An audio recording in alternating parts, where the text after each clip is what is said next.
Hello everyone, and welcome to this History Indoors talk. It is great to have you guys with us as we prepare to, well, give you insights into this really fascinating topic in codebreaking and warfare. So I'm really looking forward to this. If you haven't already subscribed to History Indoors, please press the subscribe button down below. We'd love to have you join us on our fantastic journey of history talks and all kinds of things that we do. So please do subscribe and like the video if you can. Share us with your friends as well. It'd be really nice to kind of share the content around and do let us know in the chat box as well where you're listening from. We'd love to know where you're from and who you are as well. So do please use the comment section below because it'll be absolutely fantastic to interact with you. Well, anyway, you're not really here for me, really, are you? Only me talking about random things, as always. You're here to listen to Mike talk. So, let me just introduce you to our main speaker today. Well, I say our main speaker. He is our only speaker today, and that is Mike O'Keefe. Now, Mike has given talks for History Indoors, throughout the 3 years that we've been running as a project. And Mike certainly has been a very important and valued member of the team. And we discussed this before we started. He's given at least 10 talks, which I think is an incredible amount of talks. So we should definitely I have to thank Mike a lot for that. So thank you, Mike, for all you've done for History Indoors so far. We do appreciate all of that. This is, of course, the fourth. This talk today is his fourth part of a series. So do go check those out if you haven't done already. But just a bit about Mike before we get started. So Mike is coming towards the end of his PhD, and I think he'll hate me saying that, but he is now in his come towards the end of his studies, really, which his study has been the women's working life in Merseyside, 1914 to 1929. So really fascinating period, and I can't wait to read it when it's done, Mike. So when you have finished it, please do share with us, and I would love to get my hands on that and give it a read. I'm sure we'll all share it with you as well, our listeners, today as well. I'm sure you will be interested in that itself. Without further ado, I will. What will happen is that I will depart because you're not here for me. You're here for Mike, and then I'll come back at the end, and there'll be a Q&A section. So please do put questions in as we write as Mike talks, and we'll at the end we'll answer those questions at the end. So please don't feel afraid of asking questions. We're more than happy to answer those questions. But as I leave, Mike is going to start this talk with a quote, and I look forward to hearing what he has to say. So that's goodbye for me for now. I'll leave you in the good hands of Mike. Thank you, Michael. So here's my opening quote. Through the silence of the night, they were listening to the heart of the conflict. In stark rooms with green-shaded lights, furnished with plain desks and chairs, and tables upon which rested the sleekest new wireless equipment. Smooth grey bakelite, black metal, the vanilla glow of illuminated dials. Dedicated women and men would sit, their ears clamped in warm headphones in a strange half-world. The signals they received might occasionally have been actual voices, although more often than they were abstract, monotone dots and dashes of Morse. But the coded messages represented chillingly implacable determination, explosive anger and frustration, intrigue and intelligence, and sometimes even the poignant laughter of fear. Welcome to this final talk in this series on codebreaking and warfare. That was the opening of Sinclair Mackay's book called The Secret Listeners, and it is the listeners that form part of tonight's talk. Now, if you missed any of my earlier talks, then please do go back and listen to the other three on YouTube. And just to recap, the first was on the beginnings of modern codebreaking and dealt with codebreaking largely in the First World War. The second was a talk about Enigma, a little bit different from the usual story in that it dealt with the enormous contribution from Polish codebreakers and the French Secret Service. The third talk was on Bletchley Park itself, and the role individuals made in solving incredible problems. Not just the German Enigma, but also the Italian Enigma and the fiendishly difficult Lorenz teleprinting machine. These individuals I described as heroes and heroines, and they were certainly that. Now, this talk is actually going to go back a bit on the process of code breaking. I'm going to continue to talk about code breaking, but this time I'm going to concentrate on how messages were picked up in the first place. Now, without the receipt of these messages, the code breakers at Bletchley Park would not have been able to do their job. So today's story, and this is the structure of today's talk, basically, I'm going to talk about the Y service and Y stations, and the role of the listeners, of course, but also the role that women played in the whole process.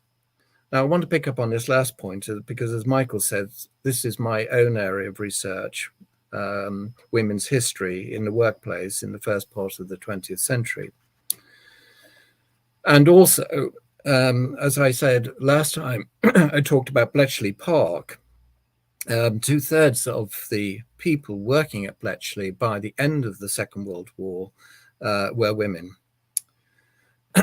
So what did they do? As you can see here, I'll talk about the Y service and Y stations first, and then I'm going to talk about women at Bletchley Park. So let's start with the Y stations. Now, you may recall, for those who were there, about me talking about listening and direction finding when I gave my talk on the First World War, code breaking in the First World War. And this is how and when Y stations started. It's interesting that the name itself derives from wireless interception. And if you put W-I-Y, that sounds like Y, and that's how the name came about.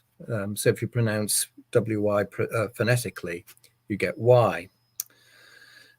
And as I said a moment or two ago, this talk is going to concentrate on the Second World War. Now, the Y service, or I should say services, was a complex array of wireless intelligence, which included wireless telephony, which was effectively listening to enemy Morse code messages, direction finding, radio telephony, which was listening to voice messages, fingerprinting to identify particular German transmitters, and cracking of simple codes.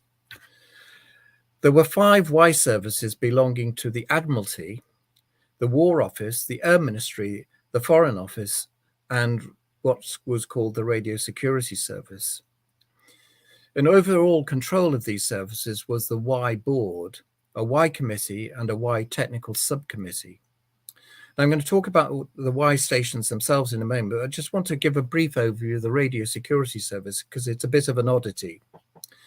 But it was part of the overall Y service. Now, the Radio Security Service, and if we move on to slide 3, was established in 1939 with the responsibility for detection of illicit wireless communications within the UK and the surrounding sea.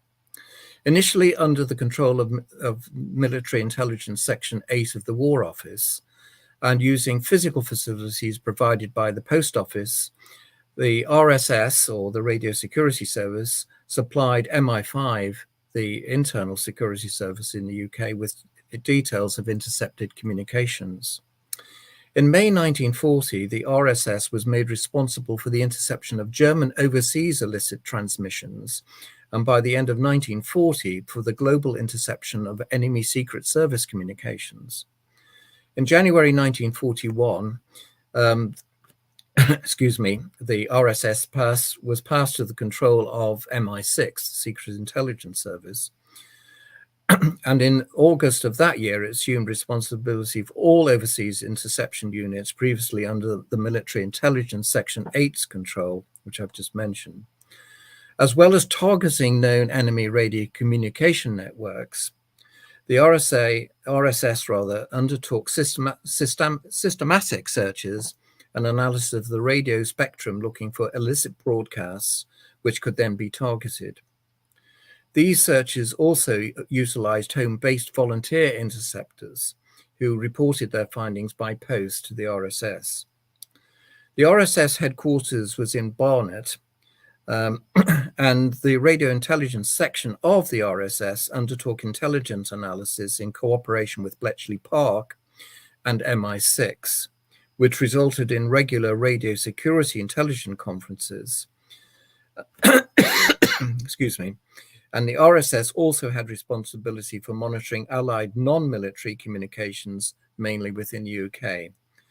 In 1946, the RSS was taken over by the Government Communications Headquarters, which we now know as GCHQ. So, going back to the Y stations then, this is the main part of what I wanted, but I just wanted to cover this other, what this slide says, this clandestine operation that was going on alongside what I'm going to talk about mainly. Now, when the Second World War started, new Y stations were established not only in this country, but around the world. And our next slide shows you a few of these stations in England. Now, I have not included all the stations on this map because there were 34 stations overall, with 1,227 radio sets in use, and a further 385 radio sets were used abroad.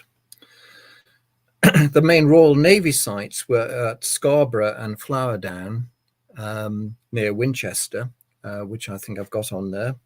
The Army site was at Chatham in Kent, and the RAF site was at Cheadle in Staffordshire. A number of new sites were set up around the country, as I say, at the outbreak of war. There were also these stations, there are more stations than this as well, around the world.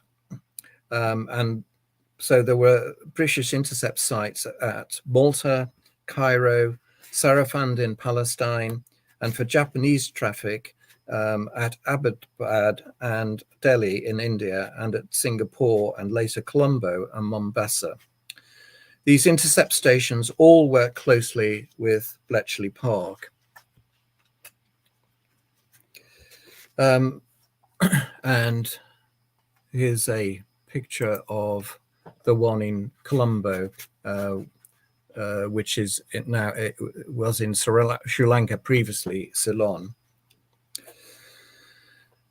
Now, there was a wide variety of buildings used for Y stations. Some might be large country houses, and if I just go back, at Bow Manor Hall in Leicestershire, I put Bow Manor House there, but it was Bow Manor Hall. Some of these were involved in decryption work as well as intercepting messages. And according to Sinclair Mackay, who I've quoted earlier, the listeners played a decisive role, for example, in turning the Desert War in North Africa.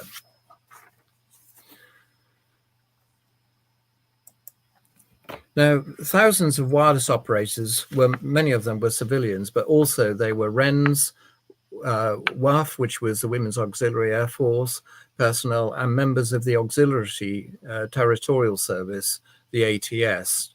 And they tracked enemy radio networks up and down the dial, carefully logging every letter or figure.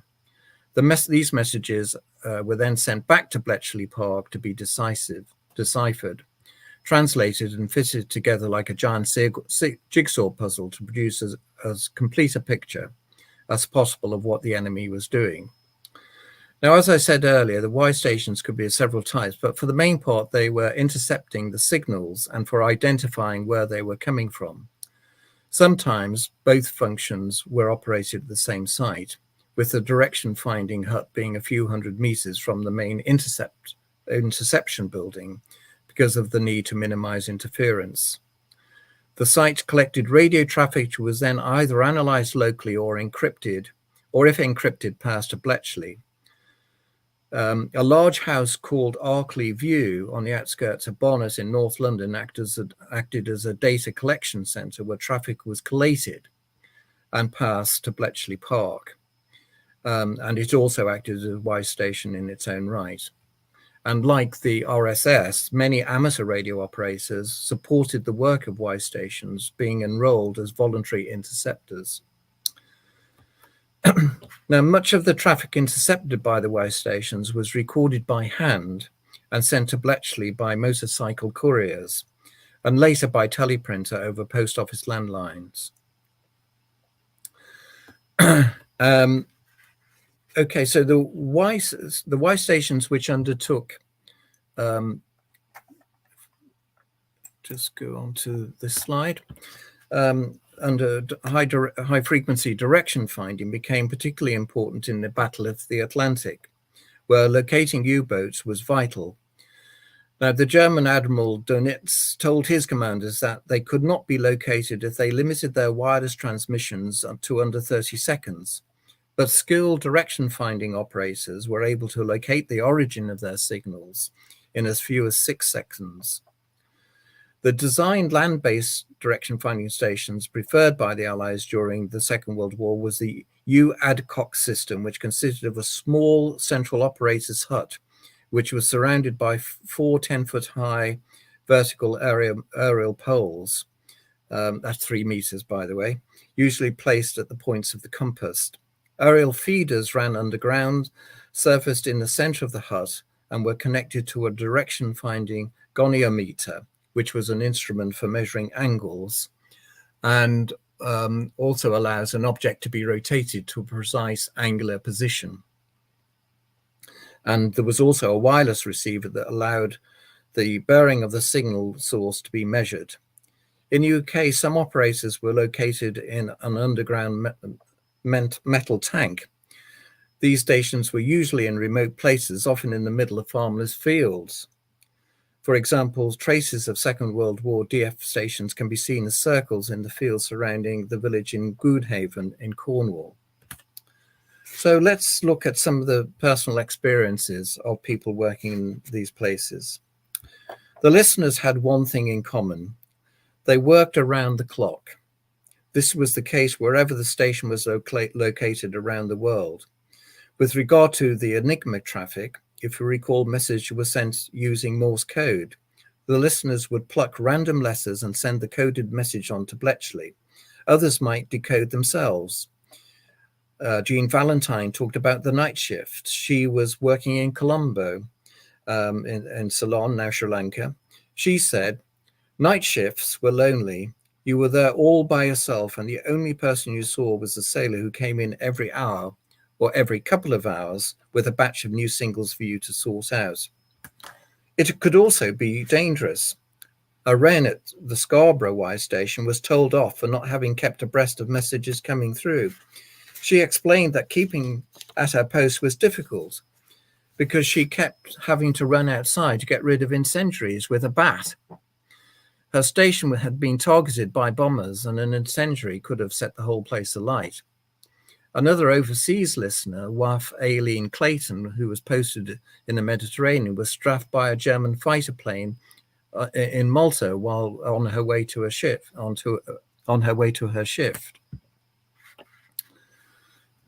Now, the women and men who operated the intercepts and direction finding had to be very skilled. Accuracy was paramount. Relaying messages could mean the difference between life and death. The heroes and heroines of Bletchley Park are rightly recognized for their achievements, even though this took years to be publicly known. However, the women and men in the Y service remain in the shadows, as Sinclair Mackay points out. Entry to the Y service required passing an IQ test above a certain score and assessed for being able to work under pressure. They also had to have considerable patience and alertness to make sure that they responded quickly to a new set of messages coming through. They also had to have a certain level of maturity to be able to keep quiet about what they were doing. And it was, of course, a requirement to sign the Official Secrets Act. Now, training and here's some young women being taught, was given in Morse code, wireless procedures, and electromagnetism. Understanding Morse was like undertaking a language crash course. Understanding radio was described as an introduction to a new mysterious world of radio waves, and physics involved learning about atmospheres and ionospheres. Pat Sinclair and Betty White recalls needing to have patience as they sat down at shortwave radio receivers and went through the process of trying to find the German frequency transmissions. And they had to focus on a German operator tapping out Morse while they were required to write out the letters as they heard them. In other words, translating the Morse to the ordinary alphabet. Peggy West, who joined the Women's Auxiliary Air Force, who was also a German speaker, gave her experience as follows. We were trained in wireless telegraphy to use Morse code and became known as WT operators. We were also introduced to radio telegraphy with its plain language intercepts to become RT operators, and then shown the intricacies of obtaining line bearings for use in direction finding units. After all this, we found to our surprise that we'd become instant sergeants. Now, apart from the listeners and people working on direction finding, and as you heard there, radio telegraphy operators, there were also radio mechanics, and here we have Muriel Davison, and her story has been written up in a short booklet called A Wren's Tale, The Secret Link to Bletchley Park. And this photo I've got with permission of Muriel's son, Mark Davison, and that's his email address there. And if anybody is interested in obtaining a copy of the book, please contact Mark at that address. Now, Muriel was working at the Colonial Office in Downing Street where she'd been working since the age of 17.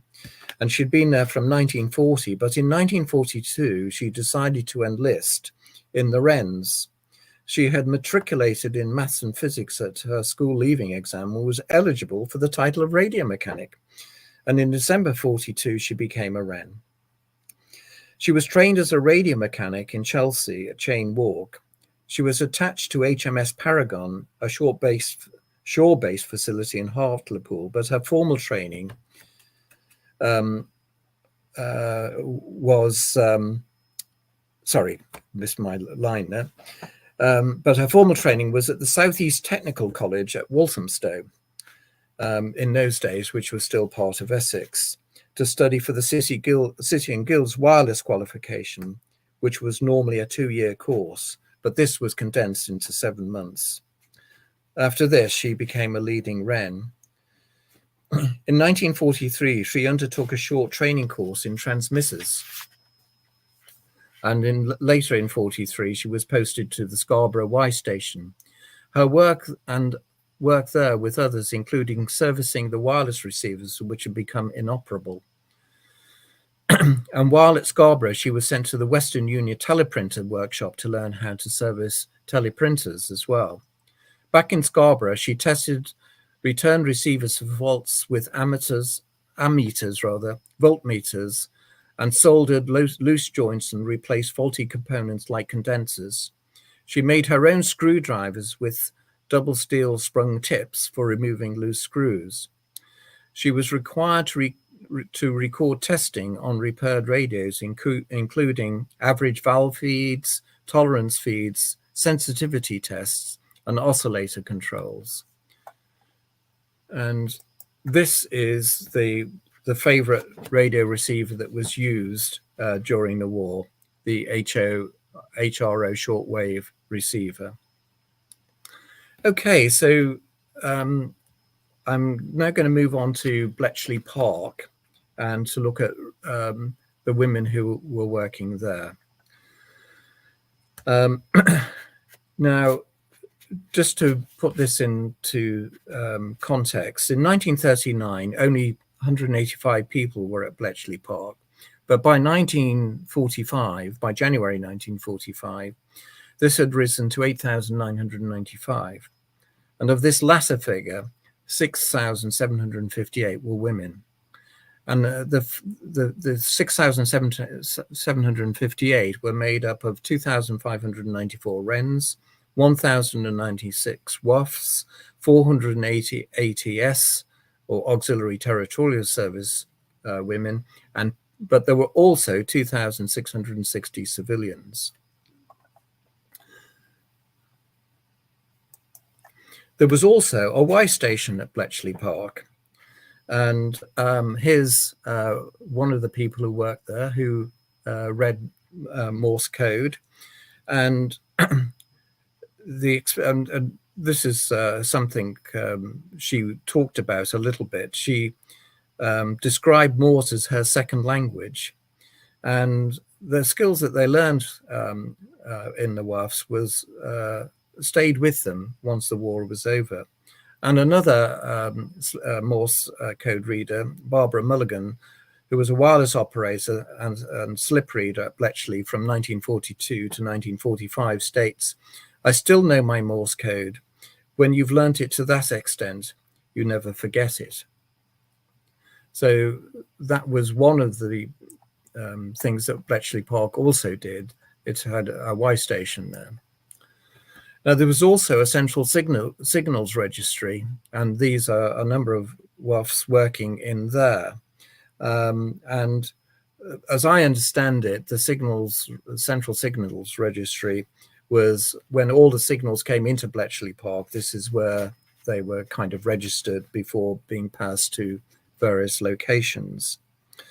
But there were also civilians working in the registry. And for example, a Mrs. Vera Constant Alexandra, and she ended up as head of the registry later in the war. Now, in June 1941, construction began on a new purpose-built communications hub, which became huts 14 and 14A. This was the teleprinter building. This is where hundreds of thousands of intercepted messages from the Y stations from around the country and those from abroad first arrived at Bletchley Park before being sent on to the various code-breaking teams. Outward communications in the form of ultra-intelligence, the product of the work of the codebreakers, was sent to Allied headquarters and government departments. The teleprinter room was windowless and conditions unpleasant. The machinery ran 24 hours a day, and some workers had to receive half-hour sun ray treatments before starting their shifts. And here are some of the women who worked in the teleprinting room, known as teleprincesses. Now, the next section I want to talk about is called the holorith section. Now, the holorith was a machine which used punch cards even, and this was a typical machine, although there were a number of different types of machines, which were a form of mechanical data processor that preceded the computer. They carried out rapid analysis of any enemy codes and ciphers, cutting the time it took to break them. Significant details from messages were recorded on punch cards, and clerks, mainly women, ran the cards through the machine to find patterns that might help the code breakers. At its peak, 2 million cards per week were being used. Different machines were used for punching the cards and sorting and collating. The machines varied in sizes from that of a typewriter to a piano, as can be seen here. And that was, I believe, about 6 feet long. And that's a photograph I took. One of the women working there, Joan Jocelyn, née Glover, says of the work in this section, "You would use the punch card machine to record the messages on the cards. Then the whole pile of cards would go down to the machine room and be processed through the various machines there. There was a sorter, the reproducer, the verifier, the collator, and finally the huge tabulating machine, which you can see here." And on VE Day, Peggy, known as Pat Huntington, née Munn, said, "All the cards went up in the air and we all danced around until they were told by the supervisor to tidy them all up." Now, I've mentioned this next bit before. These are the bombs which were used to help to find the Enigma codes. Now, all the bomb machines were were operated by women, mainly wrens. And here's a few quotes I've gleaned.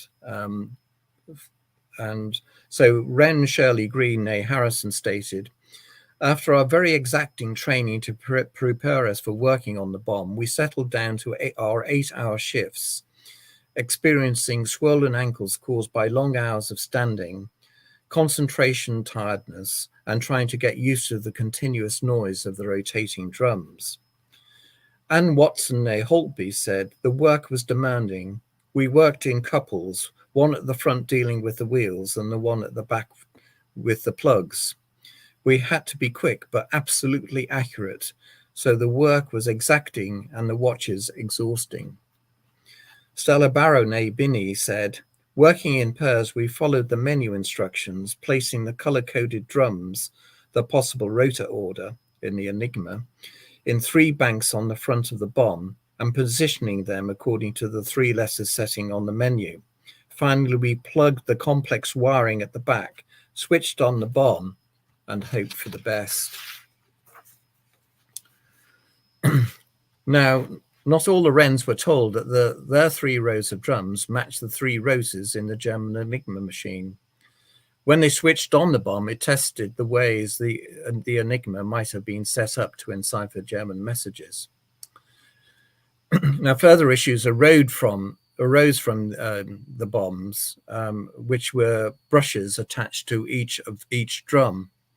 As Anne Chetwynd Stapleton, née Pease, said, "The underside of each drum had 4 circular rows of small wire brushes, which had to be kept in a state of perfection.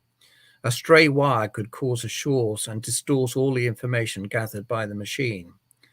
So we had to straighten them with tweezers."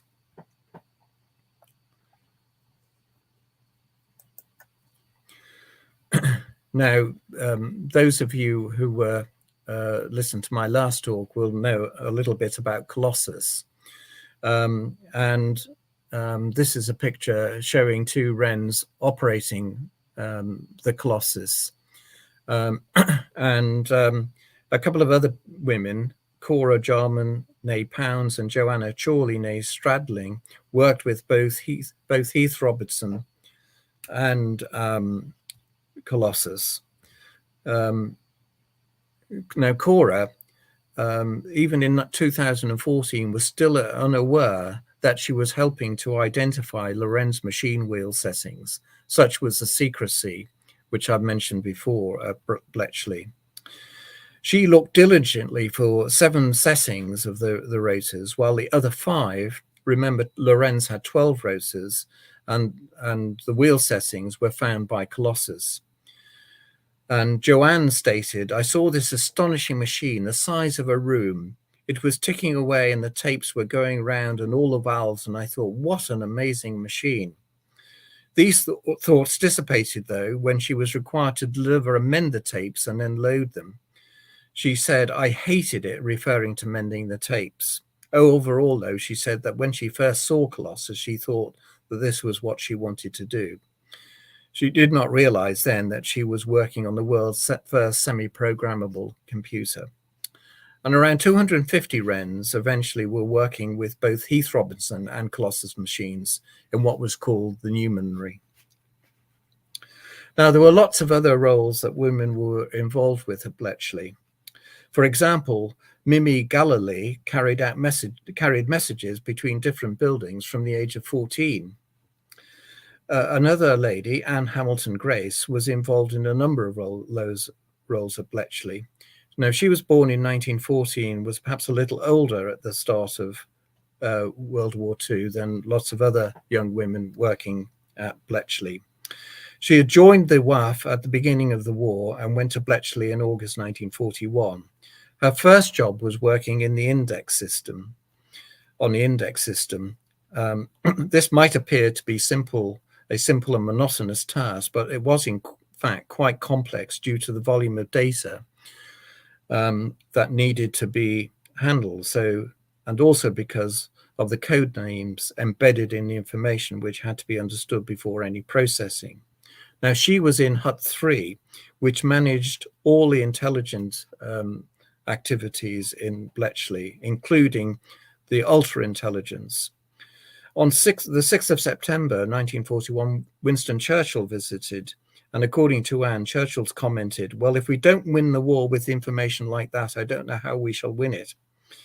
But Churchill's visit did raise morale. Now, at the beginning of August 1942, Anne went on to on an intelligence course for 3 weeks. She was subsequently made a naval duty officer in Hut 3. Here, she was expected to check and forward signals drafted by the naval section. She also had to draft signals based on new information coming into the hut, including Enigma decrypts, and send them to naval commanders in the Mediterranean. She was expected to act as naval advisor to other sections in Hut 3 and make any necessary amendments to material being sent to the Admiralty. Such responsibility did take its toll, as she commented in October 1942. "The responsibility in a way is so great. I am on the watch, the sole woman. I've got the best job of any woman in the hut right now, and the one with the most responsibility. And Hut 3 is the most important there. I suppose in a way it is a big tribute to me, but I'm so strung up emotionally just now." Now, all of that has come from a book written by her daughter, Elisa Seagrave, and I'll go through all the sources and books that I've used for all of the talks towards the end. Finally, I want to talk about another cryptanalyst, another codebreaker, Joan Clark. Now, she was born in 1917, and after attending Dulwich High School for Girls, she went to Newnham College, Cambridge, where she gained a double first degree in mathematics. However, she was denied being given the full degree because it was not until 1948 that Cambridge conferred degrees on women. As this talk is about women, one might stop and think about that for a minute. But it was Gordon Welshman, who I mentioned in detail in my last talk, who discovered her mathematical abilities whilst he was at Cambridge and recruited her to work at Bletchley. And she worked in Hut 8 on the naval Enigma Codes alongside Alan Turing. And she became deputy head of Hut 8 in 1944, although she was prevented from progressing further because of her sex and was paid less than men. Incidentally, she was engaged for a short period to Alan Turing. That's more or less the end of my talk, but I just wanted to do two other things. One, this is a list of sources I've used, or some of the sources I've used for today's talk and all the other talks. I did last time also mention visiting Bletchley Park Museum itself, and also the National Computing Museum, which is next door to it. And if people are really interested, I would certainly urge you to go and visit. So I'll leave that up for a second while people are looking at it. But I've just got one more comment. I'll go back to this slide probably. So people might be familiar with this picture because we know that Bletchley Park ended up becoming GCHQ and it moved to Cheltenham. But as I've been talking about women today, you might be interested to know that GCHQ have just appointed its first woman director. This is Anne Keast Butler. She either has just leaving or was at MI5 as director with responsibility for operational, investigative and protective security. Her appointment to GCHQ was hailed as a momentous moment for women's representation. As I say, I'll just go back to that list if people want to make a note. And that's the end of my talk. Well, that is absolutely fantastic, and thank you, Mike, for the whole series. I should say, not just this talk, but the whole series that you've given on Codebreakers throughout, well, throughout quite a wide spectrum as well. So thank you for that. And if you haven't watched any of these talks, please go, not now, but after this talk, after the Q&A is done, go back and watch them, because they are really interesting. And again, thank you, Mike, for delivering them. And I think what an interesting way to end as well there, Mike, on that point about appointing their first female director. That I think it's very, very, very apt, especially considering what it talks about as well. So that's a very apt thing to end on as well. And I mean, it should have been earlier, but at least we're seeing something there. I guess. Now, if you've got any questions, please do put in the box below. We're happy to answer any. Well, I'm not happy to answer. Mike's happy to answer anything that you ask him. Please do. Don't matter if you think it's stupid or not. We're happy to answer any questions on this topic. So I'm just going to see some comments are coming in. So it's pretty good. So I will start with those comments, and then I will then get to my own questions. But I'm not. I'll try to be humble this time. I know I often take the questions, so I'll try and be more humble. Someone just made a comment at the start of the talk. Sarah mentioned that her grandfather worked at the Y station at St Erith in Cornwall as well, and his name was James Hanlon, and he worked for the organisation until he retired in 1967.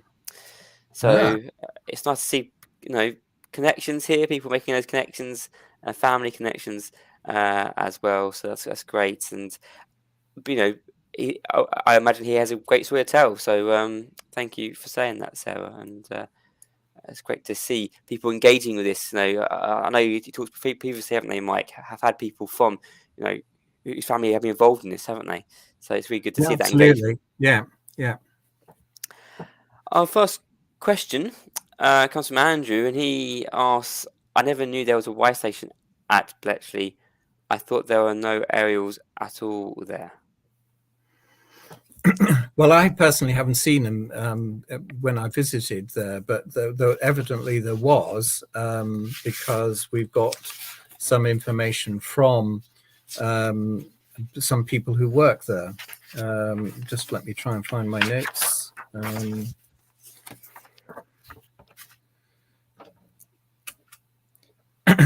So, yeah,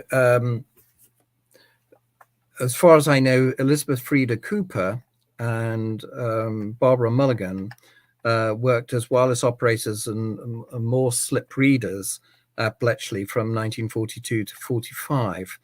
Now, I'm interpreting that as them having a Y station, but I could be mistaken. But as far as I know, that's, and certainly Bletchley Park is listed amongst the number of Y stations that I came across in my research. Yeah, I mean, I don't know this at all, but maybe it's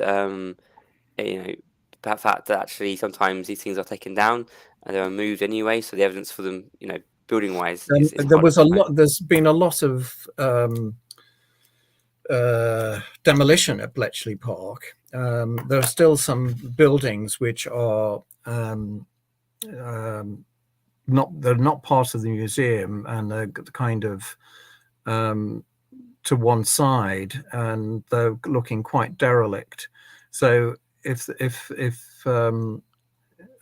aerials were there, because it's no longer active, obviously, because everything is now at Cheltenham, and also I think there's an outpost of GCHQ in the north of England, somewhere in Yorkshire, I think. So it wouldn't surprise me if the aerials had gone. Well, Andrew just added on there, said when he visited, he was told there was no aerials at all due to loving Germans, and all communication was delivered by motorbikes. That's what he says. I guess we don't know, but certainly there's study from your evidence, Mike, isn't there? That they're saying something going on around Bletchley. Oh yeah, Um, so absolutely. whether that's maybe it's not, if that's even on the site, maybe it's out of the site slightly. We don't, that's something to think about there. But certainly there appears to be evidence of wire stations in the area. Which could say that, I think, for certain. But more questions coming in. So and this is great. Thank you everyone for your questions. I love getting questions in. It makes my job easier. So thank you very much. So another question here. How were the radio intercepts recorded so that they could pass along to Bletchley? Also, how were those communications kept secure? Okay, so the initial what they had to do was actually write down, as the Morse code came in, they would write down the corresponding letters by hand onto sheets of paper, and then they were then passed via courier, motorcycle couriers, a number of whom were also women, by the way, to Bletchley, and then later teleprinters were used. So that they were the methods. In terms of security, given that the handwritten messages presumably were put into secure envelopes and so on, and then and the couriers then passed those secure envelopes to the staff at Bletchley. That would be my understanding of how the whole thing operated. Of course, yeah, of course. And it makes perfect sense. Again, it has to be done on speed, isn't it? Speed, and because time is obviously of the essence as well, which I think is and remember there was huge volumes of data coming in. Yeah, 100%. Another question someone's asked: how can they contact you directly for further communications? So that's just more of a generic question, but please again. There's my email address and Twitter contact details. There you go. It's also on the screen for you now. If you want to contact Mike, please do get in contact with us historians. We love to engage with people.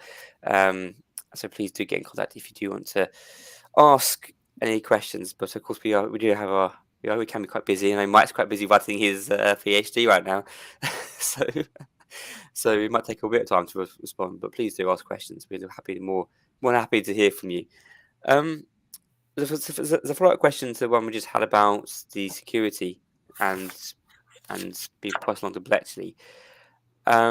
They want to ask questions about relaying from international listening stations. How do they get the information from? Because you showed a diagram, didn't you, of different stations across the world. How did that information get to Bletchley? Because obviously some of those parts were in quite dangerous waters as well. Oh yeah. You mentioned Malta, didn't you? Malta, which was, of course, suffered in this war, didn't it? So. Yeah, I'm not absolutely 100% sure about how messages from abroad got back to Bletchley, other than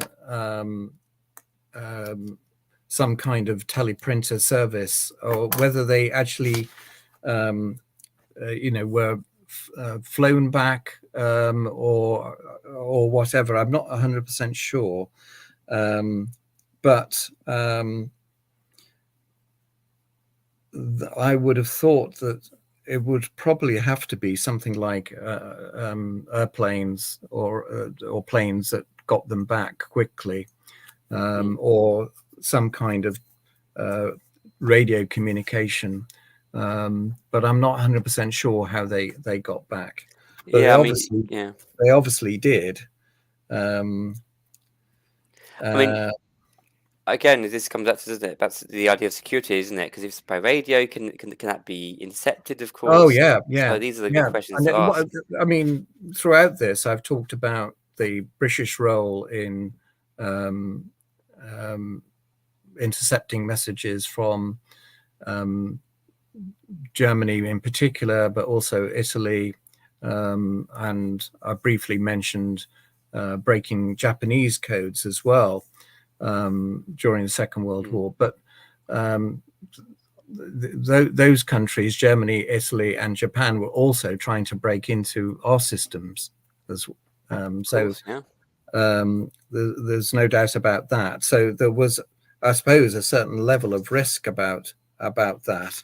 But all I can tell you is that the messages did get back. But the other thing, just to say briefly about the messages in the overseas stations, is that some of those messages were decoded directly at the stations themselves. And in fact, I think some Bletchley staff did go out to some stations to help in that process. So some were decoded on site, if so to speak, particularly those in Cairo, I think, which certainly helped turn the tables on Rommel and the Afrika Korps in North Africa. Of course, that was another way that security was kept, by decoding messages directly on site. And some of the listeners were actually trained in that process, I believe. Which makes perfect sense, because again, as I was saying again earlier, speed was of the essence, so it makes sense. Doug's cleared up the issue with where the Y station was, and again, this is why we love the comment section, because you guys can basically help answer the questions for us. So thank you very much, Doug, for this. He says, I'll put it on screen actually so everyone can see it very easily. He says the Y station was moved to the nearby village of Wadden so as to avoid drawing attention. So again, very close nearby, so that it could be taken directly, basically, to Bletchley. So there we go. Thank you very much, Doug. Thank you for that. we do appreciate that. Otherwise, even we ourselves would have been confused for a bit there. So thank you for that. Again, we don't have all the answers, so it's always nice when people do come in and help us with those questions. I've got a question for you, Mike, as well, and it's about the women. Obviously, they couldn't talk about their involvement during the war, and obviously they couldn't talk about it after the war. Could they? As well. I mean, this question comes to my mind because what Sarah said about of her grandfather, where she says he spoke about his time during the war. Her mother, as a child, reckoned he single-handedly won the war. That's her mother's view of her dad. But what did how did the war impact these women after the war? Did they how did their families see? Did you know anything about their families seeing this? Did their children see them as people who single-handed won the war, or were they just went back into civilian life and basically completely forgotten about? If that makes any sense. Yeah. Well, it wasn't just women, of course, but all the men who worked in these services, they all had to sign the Official Secrets Act, and not just at the Y stations now, but more broadly speaking in the whole of the code breaking activities. People were kept in their own sections, so they didn't know what other people were doing. So if it came to Bletchley Park itself, they just didn't know, and they were told under no circumstances that they should tell anybody, not even members of their own family. So for years, I mean, when did we start to first hear about Enigma, for example?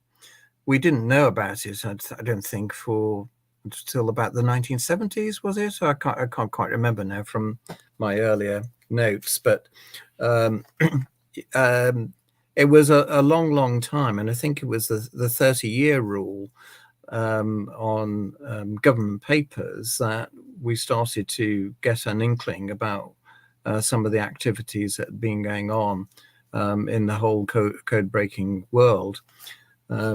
So they just kept quiet about it. and didn't tell anybody. So how I, did they? So because adding on to that, then, how do they disguise then their kind of role here? Because obviously, well, you know, they knew they what were they do. working. Well, that's quite a fairly complicated question, because not everybody um, in their families knew where they were working even. Oh, really? And I think in one of the books, um, they were told just to report to such and such a location, and that was it. So they couldn't tell their families beforehand where they were going, because they didn't know themselves. And secondly, once they were there, they were, having signed the Official Secrets Act, they were, as I say, told under no circumstances to tell anybody. And they didn't seem to discuss it amongst themselves. And as I said, they were kept in various sections, so nobody knew what anybody else was doing. And as I said tonight, this lady, what's her name, who was working on the Colossus, Cora Jarman Pounds, even in 2014, she was not aware of the contribution she was making towards the cracking of the Lorenz codes. So Mm. I think my understanding is they recognized the importance of what they were doing, but they also decided just to keep it all secret. Yeah, I mean, as as as Andrew mentions his point here, people obviously took the Official Secrets Act very seriously. Clearly, by the fact that we know we don't we didn't hear about any of this until much recently, and especially the role of women until much recently as well. I mean that has probably been a uh, which is really sad, really, in a lot of ways. Of course, the focus obviously went on the men originally, as history generally seems to do, Well, and as then I now said until tonight, recently, the fact yeah. that Joan Clark um, was got a double first at Cambridge, but wasn't entitled to receive her degree until 1948, and the fact that she was she felt that she was prevented from being promoted because of her sex, basically. Mm, So male attitudes, as we know from the past, have stood in the way of women's progress a lot. Um, mm, so it's hardly surprising. And the other thing about Y stations, as I said during my talk, is that we hear a lot about Bletchley Park, but we hear very little about how the messages were obtained in the first place. mm. And that's what I wanted to try and bring out tonight. And And the thousands of women and men who were listening to these messages for all those years. I mean, why do you think Bletchley gets the focus? Is it because it's the kind of Oh, I it's mean, the there's no doubt that the geniuses like Alan Turing, Gordon Welshman, Bill Tutt, and people that I've meant, John Tiltman, they were, they deserve all the praise they've got. I mean, Bill Tutt drew up a diagram of what the Lorenz teleprinter machine with its 12 roses looked like before he'd ever seen one, and he worked it out in his head. So they were absolute geniuses. There's no doubt about that. But there were other women who were, there were women there who were just as capable, but they weren't allowed to be in charge. So today we might have a different picture in our heads. I And it's hope why we will. talks like this are important. Well, and I said this is why talks like this are important as well, because they bring us attention, don't they, to other people involved. Yeah, Because it's good again to obviously celebrate the work of those at Bletchley, and of course it's good to celebrate them as well. But it's also good for us to remember the others as well, men and women yeah. who did so much up and down Yeah, the and country. not just in this country. And my talk on Enigma really was about the Polish contribution, and Polish code breakers were the first to break the Enigma codes in the early 30s. And they passed all that information on to the British. And it was people like Alan Turing, Gordon Welshman, who took up that data, and they probably made much faster progress using that data than they would have been able to if they had started from scratch. Indeed. Yeah, exactly. So a really international effort, isn't it, really? And your 4 talks have shown us that international um, work across gender and across the world. And I think, Mike, that's been a fantastic um, uh, a series of talks that you've given for us. So we'll cease the questions there, unless anyone's got any last minute questions. But again, I just want to thank you, Mike, for your hard work and dedication to this series and to telling the stories of these people who haven't had their stories told much, and bringing Thank us you, attention everybody, for to listening. this. Yeah, So, really appreciate it. so with all that being said, thank you all for being here. Thank you all those who watch later on as well. As people I know will watch um, this later on, I know that because people would certainly do watch the talks back later. So thank you, everyone. Until next time, I think our next talk is by James Jeffries. That's I believe I can't remember what's on now. I should know, shouldn't I? This is really bad. I haven't come prepared. But I know it's on World War II. So please do attend that. I know it would be fantastic. Do follow Mike on Twitter. Do obviously email him if you're interested in more information. And I know that we'll see Mike anyway for a talk at some point again in the future. But Not for a not while, for I'm afraid. not for a little while. He's having a break. He's having a break. So thank you, everyone. We really appreciate it, and we will see you very soon for another talk. So bye from us for now, but we'll see you soon. Thanks, everybody.